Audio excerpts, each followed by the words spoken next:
ಅಕ್ಕ ಏನೋ ಕಾಮಿಡಿ ಮಾಡಿದ್ಲು, ನಾನು ನಿಮ್ಮ ಜೊತೆ ಶೇರ್ ಮಾಡಲ್ಲ ಅದನ್ನ. ಅವಳು ಕಾಮಿಡಿ ಮಾಡಿದ್ದು ನಿಮಗೆ ಶೇರ್ ಮಾಡದೇ ಇರೋ ಥರದ್ದು ಕಾಮಿಡಿ ಮಾಡಿದ್ಲು.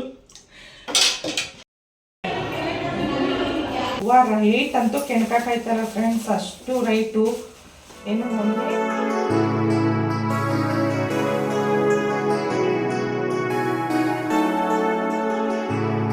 ಹಲೋ ಹಾಯ್ ನಮಸ್ಕಾರ fam, welcome back to my YouTube channel Sheela Ramesh vlog.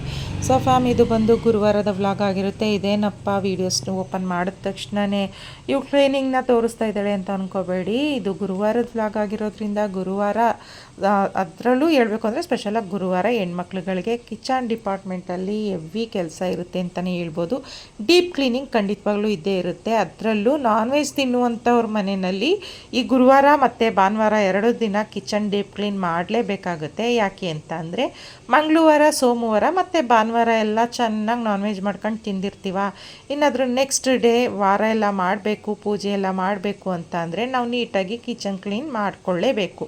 ಇಲ್ಲ ಅಂತ ಅಂದರೆ ನಮಗೂ ಕೂಡ ಪೂಜೆ ಎಲ್ಲ ಮಾಡೋದಕ್ಕೆ ಮನಸ್ಸು ಅಷ್ಟು ಆರಾಮಂತ ಅನಿಸಲ್ಲ. ಹಾಗಾಗಿ ಇವತ್ತು ಗುರುವಾರ ಆಗಿರೋದ್ರಿಂದ ನಾವು ಕೂಡ ಮಂಗಳವಾರ, ಬುಧವಾರ ಎಲ್ಲ ಚೆನ್ನಾಗಿ ನಾನ್ ವೆಜ್ ಮಾಡ್ಕೊಂಡು ಬ್ಯಾಟಿಂಗ್ ಮಾಡಿದ್ವಿ. ಅದ್ರ ಪರಿಣಾಮ ಇವಾಗ ಆರಾಧನೆ ಮಾಡ್ತಾಯಿದ್ದೀನಿ. ಇದು ಗುರುವಾರ ನಾನು ಆಲ್ರೆಡಿ ತಿಂಡಿ ಎಲ್ಲ ಮಾಡಿ ನನ್ನ ಮಗನಿಗೂ ಕೂಡ ಸ್ಕೂಲ್ಗೆ ಕಳಿಸಿದ್ದಾದ್ಮೇಲಿಂದ ನಾನು ಇವಾಗ ಕಿಚನ್ನ ಕ್ಲೀನ್ ಮಾಡ್ಕೋತಾ ಇರೋದು. ನನ್ನ ಮಾರ್ನಿಂಗ್ ರೊಟೀನ್ ಈ ರೀತಿಯಲ್ಲಿ ಶುರುವಾಗಿದೆ ಅಂತಲೇ ಹೇಳ್ಬೋದು. ಇವತ್ತಿನ ದಿನ ಕಂಪ್ಲೀಟಾಗಿ ಹೆಂಗಿರುತ್ತೆ ಅನ್ನೋದನ್ನು ನಾನು ಇವತ್ತಿನ ಒಂದು ಡೈಲಿ ವ್ಲಾಗಲ್ಲಿ ತೋರಿಸ್ತೀನಿ. ಅದನ್ನು ನೋಡೋದಕ್ಕೂ ಮೊದಲು ನನ್ನ ಚಾನಲನ್ನು ಸಬ್ಸ್ಕ್ರೈಬ್ ಮಾಡ್ಕೊಂಡಿಲ್ಲ ಅಂತ ಅಂದರೆ ಪ್ಲೀಸ್ ಮೊದಲು ಹೋಗಿ ನನ್ನ ಚಾನಲನ್ನು ಸಬ್ಸ್ಕ್ರೈಬ್ ಮಾಡ್ಕೊಳ್ಳಿ. ಹಾಗೆ ಈ ವಿಡಿಯೋ ಇಷ್ಟ ಆದರೆ ಲೈಕ್ ಮಾಡಿ, ಶೇರ್ ಮಾಡಿ ಆ್ಯಂಡ್ ಕಮೆಂಟ್ ಮೂಲಕ ವೀಡಿಯೋಸ್ ಹೆಂಗೆ ಬಂತು ಅಂತ ನನಗೆ ತಿಳಿಸೋದನ್ನು ಮರಿಬೇಡಿ. ಹಾಗೆ ನೀವು ಕೂಡ ನಾನ್ ವೆಜ್ ಮಾಡೋರಿದ್ದರೆ, ನಾನ್ ವೆಜ್ ಮಾಡದೇ ಇರೋರಿದ್ದರೂ ಕೂಡ ಗುರುವಾರ ಆ್ಯಂಡ್ ಭಾನುವಾರ, ಅದರಲ್ಲೂ ಸೋಮವಾರ ಇದೇ ರೀತಿ ಕ್ಲೀನಿಂಗ್ ಮಾಡ್ಕೋತೀರ ಪ್ರತಿ ವಾರ, ವಾರದಲ್ಲಿ 2 ದಿನ ಅಂತ ನನಗೆ ಕಮೆಂಟ್ ಬಾಕ್ಸಲ್ಲಿ ತಿಳಿಸೋದನ್ನು ಮರಿಬೇಡಿ ಆಯಿತಾ. ಬನ್ನಿ ಇವಾಗ ಎಲ್ಲೂ ಕೂಡ ಮಿಸ್ ಮಾಡಿದೆ, ಸ್ಕಿಪ್ ಮಾಡಿದೆ ನೋಡ್ತಾಯಿರಿ ಶೀಲಾ ರಮೇಶ್ ವ್ಲಾಗ್. ಹೇಳಿದ್ನಲ್ಲ, ನನ್ನ ಮಗನ್ನ ಸ್ಕೂಲಿಗೆ ಕಳಿಸಿದ್ದಾದಮೇಲೆ ನಾನು ನೀಟಾಗಿ ಡೀಪ್ ಕ್ಲೀನ್ ಕಿಚನ್ನ ಕ್ಲೀನ್ ಮಾಡಿಕೊಂಡೆ ಅಂತಲೇ ಹೇಳ್ಬೋದು. ಒಲೆ ಗೋಡೆ ಎಲ್ಲನೂ ಸ್ವಲ್ಪ ಸೋಪೆಲ್ಲ ಹಾಕಿ ನೀಟಾಗಿ ತೊಳೆದು, ಅದಾದಮೇಲೆ ಶಿಂಕೆಲ್ಲ ನೀಟಾಗಿ ತೊಳೆದು, ಪಾತ್ರೆ ಎಲ್ಲ ತೊಳೆದು, ಕಸ ಗುಡಿಸಿ, ಮನೆ ಒರೆಸಿ, ನಮ್ಮನೆ ಬಾಗಿಲು ಕಾಂಪೌಂಡ್ ಅಂತೂ ನೋಡೋದೇ ಬೇಡ, 1 ರೌಂಡ್ ತೊಳ್ಕೊಬರೋ ಅಷ್ಟರಲ್ಲೇ ಸಾಕಾಗೋಗುತ್ತೆ. ಅದನ್ನು ಕೂಡ ಎಲ್ಲ ತೊಳೆದು ರಂಗೋಲಿ ಇಟ್ಟು, ಅದಾದಮೇಲೆ ಮಾಪ್ ಮಾಡಿ, ಸ್ನಾನ ಮಾಡ್ಕೊಂಡು ಬಂದು ದೇವ್ರ ಮನೆಯೆಲ್ಲ ರೆಡಿ ಮಾಡಿ ಪೂಜೆ ಮಾಡೋಷ್ಟರಲ್ಲಿ ಹಪ್ಪ, ಹೆಣ್ಮಕ್ಳು ಅದರಲ್ಲೂ ಹೌಸ್ ವೈಫ್ಗಳ ಮನೆ ಕೆಲಸದ ಕತೆ ಏನು ಕೇಳ್ತೀರಾ, ಹೇಳ್ತಾನೇ ಇರಬೇಕು ಅಂತ ಅನಿಸುತ್ತೆ. ಎಷ್ಟು ಹೇಳಿದ್ರೂ ಮುಗಿಯೋದಿಲ್ಲ. ಆ ಕಡೆ ಅದೇನೋ ಹೇಳ್ತಾರಲ್ಲ, ಆ ಕಡೆ ಹೇಳುವಂಗಿಲ್ಲ, ಈ ಕಡೆ ಅನುಭವಿಸೋಂಗಿಲ್ಲ ಅಂತ, ಆ ರೀತಿಯಲ್ಲಿ ಹೆಣ್ಮಕ್ಳು ಪರಿಸ್ಥಿತಿ ನೋಡ್ತಿದ್ದೀರಲ್ಲ ನೀವೇ. ಈ ರೀತಿಯಲ್ಲಿ ಇರುತ್ತೆ ನಮ್ಮ ಒಂದು ದಿನನಿತ್ಯದ ಕೆಲಸ ಕಾರ್ಯ. ಅದರಲ್ಲೂ ಈ ಹಬ್ಬ ಹುಣ್ಮೆಗಳು ಬಂತು, ವಾರ ಒಪ್ಪತ್ತುಗಳು ಬಂತು ಅಂತ ಅಂದರೆ ಅಂತೂ ಕೇಳೋದೇ ಬೇಡ. ಹೆವಿ ಕೆಲಸ ಇರುತ್ತೆ, ಎಷ್ಟು ಮಾಡಿದ್ರೂ ಮುಗಿಯೋದಿಲ್ಲ, ಎಷ್ಟು ಮಾಡ್ತಾನೇ ಇದ್ದರೂ ಟೈಮ್ ಸಾಲೋದಿಲ್ಲ. ನೋಡ್ತಿದ್ದಂಗೆ ಸಂಜೆ ಆಗಿಬಿಡುತ್ತೆ.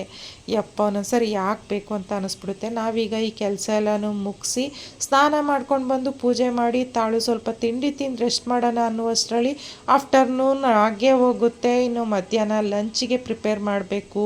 ಇನ್ನು ಅದನ್ನು ಮುಗಿಸಿ ನಾವು ಲಂಚೆಲ್ಲ ರೆಡಿ ಮಾಡಿ ಎಲ್ರಿಗೂ ಊಟಕ್ಕೆ ಹಾಕ್ಕೊಟ್ಟು, ಮತ್ತು ಇನ್ನೊಂದು ರೌಂಡ್ ಪಾತ್ರೆ ಎಲ್ಲ ತೊಳೆದು ನಾವು ಊಟ ಮಾಡಿ ರೆಸ್ಟ್ ಮಾಡೋಣ ಅನ್ನೋಷ್ಟರಲ್ಲಿ ಟೀ ಟೈಮು. ಮಕ್ಕಳು ಬಂದವು, ಅವ್ರ ಬಾಕ್ಸ್ ತೊಳೆಯೋದು, ಅವ್ರಿಗೆ ಸ್ನ್ಯಾಕ್ಸ್ ಕೊಡೋದು, ಅವ್ರನ್ನ ಟ್ಯೂಷನ್ಗೆ ಕಳಿಸೋದು ಆಯ್ತಿದ್ದಂಗೆ ಇನ್ನು ಮತ್ತೆ ನೈಟ್ ಅಡುಗೆ ಕೆಲಸ ಶುರು ಮಾಡಬೇಕಾಗತ್ತೆ.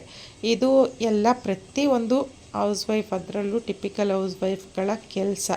ಇದಕ್ಕೆ ಯಾವುದೇ ಥರದ ಒಂದು ಸ್ಯಾಲ್ರಿ ಫಿಕ್ಸಿಂಗ್ ಖಂಡಿತವಾಗ್ಲೂ ಇರೋದಿಲ್ಲ. ಏನು ಹೇಳ್ತಾರೆ, ಸಂಬಳ ಇಲ್ಲದ ಕೆಲಸಗಾರರು ಮನೆಯಲ್ಲಿ. ಕತೆ ಕರ್ಮ. ನಮ್ಮದೇ ಮನೆ ಆಗಿರುತ್ತೆ, ನಮ್ಮದೇ ಕುಟುಂಬ ಆಗಿರುತ್ತೆ. ಆದರೂ ಏನು ಮಾಡೋದು, ಫ್ರೀ ಅಂತೂ ರೆಸ್ಟ್ ಅಂತೂ ಖಂಡಿತವಾಗ್ಲೂ ಸಿಗೋದಿಲ್ಲ. ಏನು ಮಾಡೋಕ್ಕಾಗಲ್ಲ. ಎಲ್ಲನೂ ಅಡ್ಜಸ್ಟ್ ಮಾಡಿಕೊಂಡು ಮೇಂಟೈನ್ ಮಾಡಿಕೊಂಡು ಹೋಗೋದೇನೆ ಅಲ್ವಾ.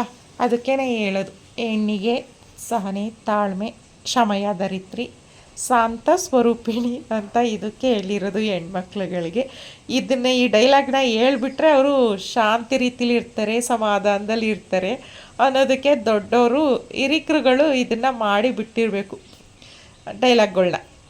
ಹೋಗಲಿ ಬಿಡಿ. ಇವಾಗ ನಂದು ಇನ್ನೇನು ಆಲ್ಮೋಸ್ಟು ಕೆಲಸ ಎಲ್ಲ ಮುಗೀತು ಅಂತಲೇ ಹೇಳ್ಬೋದು. ಹಾಗೆ ಇವತ್ತು ಫಂಕ್ಷನ್ ಇದೆ, ಒಂದು ಸೀಮಂತ ಕಾರ್ಯಕ್ರಮ ಇದೆ. ಹೇಳಿದ್ನಲ್ಲ, ಕೆಲಸ ಎಲ್ಲ ಮುಗಿಸಿ ಪೂಜೆ ಮುಗಿಸಿ ಫಂಕ್ಷನ್ಗೂ ಬೇರೆ ಹೋಗಬೇಕು. ಈಗ ಆಲ್ಮೋಸ್ಟು ನಾನು ಇದನ್ನು ಕ್ಲೀನ್ ಮಾಡಿ ಮನೆಯೆಲ್ಲ ಮುಗಿಸುವಷ್ಟರಲ್ಲೇ 11:30 ಆಗೋಯ್ತು ಟೈಮು. ಬೇಗ ಬೇಗ ಸ್ನಾನ ಮಾಡ್ಕೊಂಡು ಬಂದು ದೇವ್ರ ಮನೆಯೆಲ್ಲ ಕ್ಲೀನ್ ಮಾಡಿ ನಾನು ಪೂಜೆ ಎಲ್ಲ ಮುಗಿಸಿ ಫಂಕ್ಷನಿಗೆ ಹೋಗುವಷ್ಟರಲ್ಲಿ ಕರೆಕ್ಟಾಗಿ 1:30 ಆಗೋಯ್ತು. ತಿಂಡಿ ತಿಂದಿರಲಿಲ್ಲ, ಏನಿಲ್ಲ, ಸಿಕ್ಕಾಪಟ್ಟೆ ಸುಸ್ತು ಕೂಡ ಆಗ್ತಾಯಿತ್ತು. ಮಾರ್ನಿಂಗು ಕೂಡ ಸ್ವಲ್ಪ ಬೇಗನೆ ಎದ್ದಿದ್ದರಿಂದ ಸಿಕ್ಕಾಪಟ್ಟೆ ಸುಸ್ತಾಗ್ತಾಯಿತ್ತು. ಬಟ್ ಏನು ಮಾಡೋಕ್ಕಾಗಲ್ಲ, ಅಡ್ಜಸ್ಟ್ ಮಾಡ್ಕೋಬೇಕಾಗತ್ತೆ ಅಲ್ವಾ. ಈ ರೀತಿಯಲ್ಲಿ ನಾನು ಕೆಲಸ ಎಲ್ಲ ಮುಗಿಸ್ಕೊಂಡು ಸ್ನಾನ ಮಾಡಿ ಪೂಜೆ ಮುಗಿಸ್ಬಿಟ್ಟು ರೆಡಿ ಕೂಡ ಆದೆ. ಬ್ಲ್ಯಾಕ್ ಸ್ಯಾರಿ ಹಾಕ್ಕೊಂಡು ಸಿಕ್ಕಾಪಟ್ಟೆ ಚೆನ್ನಾಗಿ ಅಂತ ಹೇಳೋಕ್ಕಾಗಲ್ಲ. ಇದ್ದಿದ್ದು ನನಗೆ 10 ಮಿನಿಟ್ಸ್ ಅಷ್ಟೇ ರೆಡಿ ಆಗೋದಕ್ಕೆ. ನನ್ನ ಒಂದು ಕೆಲಸ ಮುಗಿಸಿ ಪೂಜೆ ಎಲ್ಲ ಮುಗಿಸಿ ಬರುವಷ್ಟರಲ್ಲೇ 1:10 ಈ ಥರ ಆಗೋಯಿತು. 1:30 ಅಷ್ಟರಲ್ಲೆಲ್ಲ ನಾನು ಫಂಕ್ಷನಿಗೆ ಹೊರಡೋಣ ಅಂತ ಫಿಕ್ಸ್ ಆದೆ. ಸೊ ಹಂಗಾಗಿ ಫಟಾಫಟ್ ಅಂತೇಳಿ ಒಂದು ಬ್ಲ್ಯಾಕ್ ಸ್ಯಾರಿನ ವೇರ್ ಮಾಡಿಕೊಂಡು ಈ ರೀತಿ ಸಿಂಪಲ್ಲಾಗಿ ರೆಡಿಯಾಗಿ ನಾನು ಫಂಕ್ಷನ್ಗೆ ಹೊರಟೆ. ನನ್ನ ಮಗನಿಗೆ ಪಿಪೆಟ್ರಿ ನಡೀತಾ ಇರೋ ಕಾರಣ ಅವನು ಕೂಡ ಆಫ್ಟರ್ನೂನೇ ಬರ್ತಾನೆ. ನೋಡಿ ಹೆಣ್ಮಕ್ಳುಗಳು ರೆಡಿ ಆದರೆ ಎಷ್ಟೇ ಕೆಲಸ ಇದ್ದರೂ ಎಷ್ಟೇ ಒತ್ತಡ ಇದ್ದರೂ ಈ ರೀತಿ ಫೋರ್ಸ್ ಕೊಟ್ಕೊಂಡು ಒಂದೆರಡು ಸೆಲ್ಫಿ ತಗೊಳ್ಳೋದನ್ನ ಬಿಡೋದಿಲ್ಲ ನೋಡಿ. ಆ ಗ್ಯಾಪಲ್ಲಿ ಸೈಕಲ್ ಗ್ಯಾಪ್ ಅಂತ ಹೇಳ್ತಾರಲ್ಲ, ಆ ಗ್ಯಾಪಲ್ಲಿ ಒಂದು ಸೆಲ್ಫಿನ ಕೂಡ ತೊಗೊಂಡೆ. ಅದಾದಮೇಲೆ ನನ್ನ ಮಗನಿಗೆ ಹಾಫ್ ಡೇ ಕ್ಲಾಸ್ ಇತ್ತಲ್ಲ, ಅವನು ಬಂದ, ಸರಿ ಅಂತ ಹೇಳಿ ಅವನು ಕೂಡ ಕರ್ಕೊಂಡು ಇವಾಗ ಫಂಕ್ಷನ್ ಕಡೆ ಹೊರಟೆ. ಫಂಕ್ಷನಲ್ಲಿ ಇತ್ತು ಅಂತ ಹೇಳಿದ್ರೆ ನಾನು ತುಂಬ ವ್ಲಾಗ್ಗಳಲ್ಲಿ ತೋರಿಸಿದ್ದೀನಿ. ಇಲ್ಲೇ ನಮಗೆ ನಿಯರ್ ಬೈಯಲ್ಲಿ ಇರುವಂತಹ ಬಿಲ್ಲೇಶ್ವರ ಸ್ವಾಮಿ ದೇವಸ್ಥಾನದ ಹತ್ರನೇ ಬಿಲ್ಲೇಶ್ವರ ಸಮುದಾಯ ಭವನ ಇದೆ. ಆ ಒಂದು ಚೌಟ್ರಿನಲ್ಲಿ ಸೀಮಂತ ಕಾರ್ಯಕ್ರಮ ಇತ್ತು. ಸರಿ ಅಂತ ಹೇಳಿ ನಾನು ನನ್ನ ಮಗ ಹೋಗಿ ಊಟ ಮಾಡಿಕೊಂಡು ಫೋಟೋ ಕೂಡ ತೆಗೆಸ್ಕೊಂಡು ಹಾಗೆ ಅಲ್ಲೇ ಆನ್ ದ ವೇನಲ್ಲಿ ಒಂದೆರಡು ರೀಲ್ಸ್ ಎಲ್ಲ ಮಾಡಿಕೊಂಡು ಮನೆ ಹತ್ರ ಬಂದೆ. ಮನೆ ಹತ್ರ ಬಂದರೆ ಇಲ್ಲಿ ನಮ್ಮ ಮನೆ ಕನ್ಸ್ಟ್ರಕ್ಷನ್ ನಡೀತಾ ಇದೆ ಅಂತ, ಬಾಡಿಗೆ ಮನೆದು ಕನ್ಸ್ಟ್ರಕ್ಷನ್ ನಡೀತಾ ಇದೆ ಅಂತ ಹೇಳಿದ್ದೀನಿ ನಾನು ತುಂಬ ವ್ಲಾಗ್ಗಳಲ್ಲಿ. ಅವರು ನಲ್ಲಿ ಕೆಲಸದವರು ಆ್ಯಂಡ್ ವೈರಿಂಗ್ ಕೆಲಸದವ್ರು ಎಲ್ಲರೂ ಬಂದಿದ್ದರು. ಐಟಮ್ಸ್ಗಳೆಲ್ಲ ಇವಾಗ ನಾವೇನಿದ್ದೀವಲ್ಲ ಆ ಮನೆಯಲ್ಲಿ ಹಾಕಿಸ್ಕೊಂಡಿದ್ವಿ. ಅವರು ಬಂದು ಕೆಲಸನ ಮಾಡ್ತಾಯಿದ್ರು. ಹಾಗೆ ಮನೆ ಹತ್ರ ಪೈಪ್ ತೊಗೊಂಡೋಗೋದಕ್ಕೆ ಅಂತ ಬಂದಿದ್ದರು, ಅವರು ತೊಗೊಂಡೋದ್ರು. ಅದಾದಮೇಲೆ ಮತ್ತೆ 3:30ಗೆ ಅವ್ರಿಗೆ ಟೀ ಕೊಟ್ಟು ಇವಾಗ ಎಲ್ಲಿದ್ದೀನಿ ಅಂತ ನೋಡೋದಾದರೆ ನಾನು ನಮ್ಮ ಅಕ್ಕನ ಮನೆ ಹತ್ರ ಬಂದಿದ್ದೆ. ಸ್ವಲ್ಪ ಹೂವು ಸೊಪ್ಪು ಎಲ್ಲ ತೊಗೋಬೇಕಾಗಿತ್ತು. ಹಂಗೆ ಗಾರ್ಮೆಂಟ್ಸ್ ಹತ್ರ ಹೋಗಿದ್ದೆ. ಅದನ್ನೆಲ್ಲ ತೊಗೊಂಡು ಒಂದು 10 ನಿಮಿಷ ಅಕ್ಕನ ಮನೆಯಲ್ಲಿ ಅಂದರೆ ಸಿಕ್ಕಾಪಟ್ಟೆ ಬೇಜಾರಾಗಿ ಹೋಗಿತ್ತು. ಮನೆಯಲ್ಲೇ ಇದ್ದು ಕೆಲಸ ಅಂದ್ಕೊಂಡು ಹೊರಗಡೆ ಎಲ್ಲೂ ಬಂದಿರಲಿಲ್ಲ ಫಂಕ್ಷನ್ ಮುಗಿಸ್ಕೊಂಡು ಬಂದಮೇಲೆ. ಹಂಗಾಗಿ ಒಂದು 10 ನಿಮಿಷ ಅಕ್ಕವ್ರ ಮನೆ ಹತ್ರ ಕೂತಿದ್ದೋಗೋಣ ಅಂತ ಹೇಳಿ ಅಕ್ಕನ ಮನೆ ಹತ್ರ ಬಂದೆ.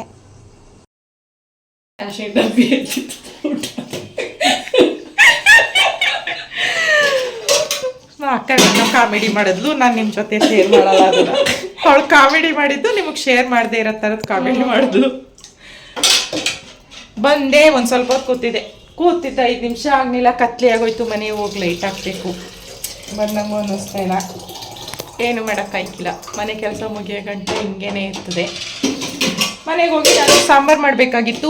ಉಪ್ಪು ಸಾಂಬಾರು ಮಾಡೋಣ ಅಂತ ಅಂದ್ಕೊಂಡಿದ್ದೆ. ಬಟ್ ನಮ್ಮ ಅಕ್ಕ ನನಗೆ ಪಾರ್ಸೆಲ್ ಕೂಡ ಇಲ್ಲೇ ರೆಡಿ ಮಾಡ್ತಾ.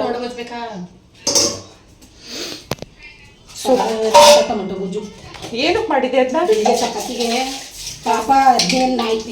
ನಾನು ಬೆಳಿಗ್ಗೆ ರೊಟ್ಟಿ ಹಾಕ್ತೀನಿ ಬಿಡಂಗ.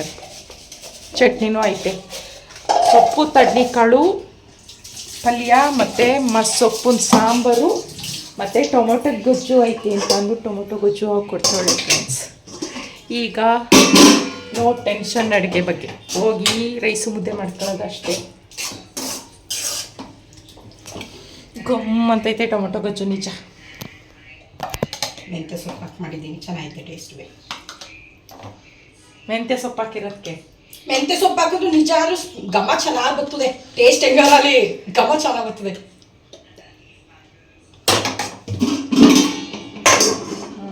ಓಕೆ, ಇವಾಗ ತಗೊಂಡು ನಾನು ಹೊರಡ್ತೀನಿ. ಮತ್ತೆ ನಮ್ಮ ಮನೇಲಿ ಸಿಗ್ತೀನಿ.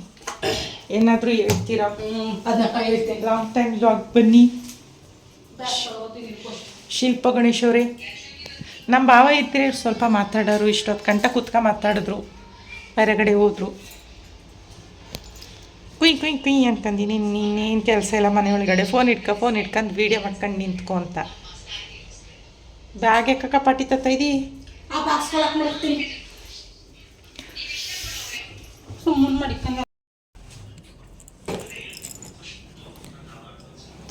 ನೋಡಿ ಪಾರ್ಸಲ್ ಇಸ್ ರೆಡಿ. ನಮ್ಮ ಮನೆಗೆ ಹೋಗುಮ. ನನ್ನ ಮಗಳು ಫೋನ್ ನೋಡ್ಕೊಂಡು ಬ್ಯುಸಿ ಆಗಿಬಿಟ್ಟಿದ್ದಾಳೆ. ಮಗಳು ಬಾಯ್ ಅಷ್ಟೇ, ಕಲ್ಲಂಗಡಿ ತಿನ್ನಿಲ್ವಲ್ಲ ಬೇಡ, ಮನೇಲೆ ಐತೆ ತಿಂತೀನಿ. ಓಕೆ ಫ್ಯಾಮ್, ಮನೇಲಿ ಸಿಗುಮ ಹೊಟ್ಟೆ ಬಸ್ಸಲ್ಲಿ ತಗೊಂಡು ತಗೋತೀನಿ. ಗಾಡಿ ಹತ್ರನೂ ತಂದು ಕೊಡ್ತಾರಂತೆ ನಮ್ಮ ಅಕ್ಕನೇ. ಬಾಯ್ ಮಗಳು. ಮುದ್ದೆ ಮಾಡ್ತೀನಿ ಈಗ, ಹ್ಞೂ ತಿಂತೀನಿ, ಹ್ಞೂ ಮನೆ ಮನೆ ಕಬೇಕಾ ಮುದ್ದೆ ಮುದ್ದೆ ತಿಂದ್ಬಿಟ್ಟು ಇಲ್ಲ ವಾಕ್ ಮಾಡ್ತೀನಿ. ಮುದ್ದೆ ತಿನ್ಬಿಟ್ಟು ಫಸ್ಟು, ಆಮೇಲೆ ಮನೆ ಕೊಡೋದು. ತಿನ್ಬಿಟ್ಟು ಮನೆ ಕೊಡೋಣ.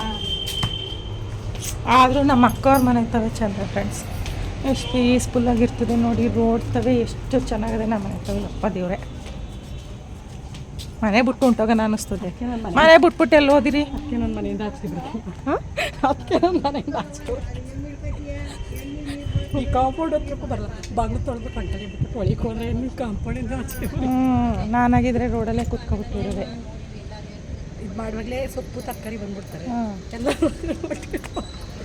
ತಗೊಬಿಟ್ಟು ಒಳಗೆ ಹೋಗ್ಬಿಟ್ರೆ ಮುಗೀತು. ಮುಗೀತು. ಈಗ ನೋಡಿ, ಈಗ ಈಗ ನಾನು ಕಳಿಸ್ಬಿಟ್ಟು ಮುದ್ದೆ ಮಾಡ್ಕೊಂಡು ಅಂತ ಉಣ್ಬಿಟ್ಟು ಹಾಕೋಯ್ತೀನಿ. ವಾಕ್ ಹೋಯ್ತಾಳೆ. ಉಣ್ಬಿಟ್ಟು ಅದು ತಾಸಿ ಮೇಲೆ ಹೋಯ್ತಾಳೆ ರೋಡಿಗೆ ಬರೋಕ್ಕೆ. ಆ ತಾಸಿ ಮೇಲೆ ವಾಕ್ ಮಾಡ್ಬಿಟ್ಟು ಅಲ್ಲೇ ಮನೆ ಕತ್ತಾಳೆ.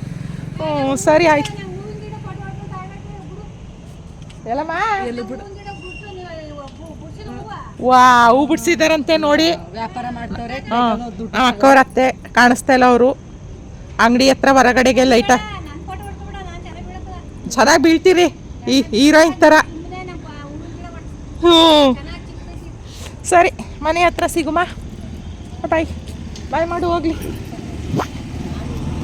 ಬಾಯ್ ಬಾಯ್.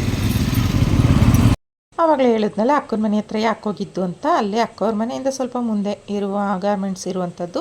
ಅಲ್ಲಿಗೆ ಹೋಗಿ ಸ್ವಲ್ಪ ಹೂವು ಸೊಪ್ಪು ಎಲ್ಲ ತೊಗೊಂಡು ಬಂದೆ. ಸೊಪ್ಪು ಉಪ್ಪು ಸಾಂಬಾರು ಮಾಡ್ಕೊಳ್ಳೋಣ ಅಂತೇಳಿ ತೊಗೊಬಂದೆ. ಅಕ್ಕನೇ ಸಾಂಬಾರು ಪಲ್ಯ ಎಲ್ಲ ಕೊಟ್ಟಿದ್ದರಿಂದ ನನಗೆ ಇವಾಗ ಅಡುಗೆ ಮಾಡೋ ಟೆನ್ಷನ್ ಇಲ್ಲ. ರೈಸು ಮುದ್ದೆಗೆ ಇಟ್ಕೊಂಡ್ರೆ ಆಯಿತು. ಅದನ್ನು ತಂದಿದ್ದೆಲ್ಲ ಸೊಪ್ಪು ನಾಳೆ ಮಾಡ್ಕೊಳ್ಳೋಣ ಅಂತ ಹೇಳಿ ಎಲ್ಲನೂ ಫ್ರಿಡ್ಜ್ಗೆ ಎತ್ತಿಡ್ತಾಯಿದ್ದೆ, ಹೂವು ಸೊಪ್ಪು ಎಲ್ಲನೂ. ಇವಾಗ ಇನ್ನೇನಿಲ್ಲ, ಸ್ವಲ್ಪ ಹೂವು ಐತೆ ಕಟ್ಕೋಬೇಕು. ನಮ್ಮ ಮನೇಲಿ ಕುಯ್ದಿಟ್ಟಿರುವಂಥದ್ದು ಮರಳೆ ಹೂವು ಕಟ್ಟಿಡಬೇಕು. ಅದಾದಮೇಲೆ ಅನ್ನ ಮಾಡ್ಕೊಂಡು ಮುದ್ದೆ ಮಾಡಿಕೊಂಡು ಒಬ್ಬರು ವರ್ಕರ್ ಬರ್ತಾರೆ, ಅವ್ರಿಗೂ ಊಟ ಕೊಟ್ಬಿಟ್ಟು ನಾವು ಊಟ ಮಾಡಿಕೊಂಡು ಮಲ್ಕೊಂಡು ಮತ್ತೆ ನಾಳೆ ಇದ್ದಿದ್ದ ಕೆಲಸನೇ. ಶುಕ್ರವಾರ ವಾರ ಮತ್ತು ಒರೆಸು ಗುಡಿಸು ಇದೇ ಹೆಣ್ಮಕ್ಳು ಕೆಲಸ. ಸದ್ಯಕ್ಕೆ ಇದಾಗಿತ್ತು ಇವತ್ತಿನ ಒಂದು ಗುರುವಾರದ ವ್ಲಾಗ್. ಈ ವ್ಲಾಗ್ ಇಷ್ಟ ಆಗಿರುತ್ತೆ ಅಂತ ಅನ್ಕೋತೀನಿ, ಅಂತ ಹೇಳೋಕ್ಕಾಗಲ್ಲ. ಏನೂ ಇಲ್ಲ, ಏನು ಮನೆ ಉಜ್ಜಿದ್ದೇನೆ, ಮನೆ ಕ್ಲೀನ್ ಮಾಡಿದ್ದೇನೆ, ಜಾಸ್ತಿ ವ್ಲಾಗಲ್ಲಿ ಬಂದಿರೋದು. ಸೊ ಓಕೆ, ಎಲ್ಲ ಮನೆಗಳಲ್ಲೂ ಎಲ್ಲ ಹೆಣ್ಮಕ್ಳಿಗೋ ಪರಿಸ್ಥಿತಿನೂ ಇದೇ ಆಗಿರುತ್ತೆ ಅಲ್ವಾ.